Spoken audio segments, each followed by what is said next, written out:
Lucky, Deepavali আসছে, তুমি কি আমার ফ্যামিলিকে দেওয়ার জন্য গিফট ঠিক করেছো? কি যে বলো না, আমি তো গিফট কিনেও ফেলেছি। সত্যি? দেখাও দেখাও, জলদি দেখাও। এই দেখো, সবার আগে সন্ধ্যেবেলাটা রঙিন করার জন্য কোল্ড ড্রিঙ্ক। দেখবে চারদিকে তোর বয়ফ্রেন্ডের শুধু নামই হবে। নামের কথা তো জানি না, তবে বদনাম হওয়ার পুরো সম্ভাবনা আছে। আরে ডার্লিং, আমার কাছে কি টাকার অভাব আছে নাকি? দেখো, প্যাকেজিংও করিয়ে নিয়েছি। আবেগ কুত্তা, এই গিফট দিবি তুই আমার মা বাবাকে? আচ্ছা বেবি, এটা বলো আমার ভাইয়ের জন্য কি নিয়েছো? একদম custom made designer school bag. চামড়া জলদি ফেটে যায় তাই কাঠের তৈরি করিয়েছি। 4 বছরের বাচ্চার জন্য একদম পারফেক্ট। আমি তোমাকে বলেছিলাম না আমার ভাই 2 আর 2 22 বছরের? আরে সরি ইয়ার, আমার মনে হয়েছিল 2 আর 2 4 বছরের। যাই হোক, তাতে কি বা যায় আসে? কি যায় আসে সেটা এখনই বুঝবি তুই। আমার তো মনে হচ্ছে সময়টাই খারাপ হতে যাচ্ছে।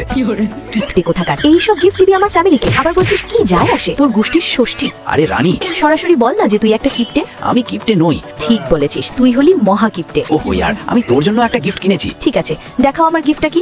আমি তোর জন্য একটা ব্র্যান্ডেড হ্যান্ডব্যাগ কিনেছি। সত্যি? গুচি নাকি এলভি? এই দেখো, ফাটল টেলার শপ। ব্র্যান্ড সেটাই যা মন ছুঁয়ে যায়।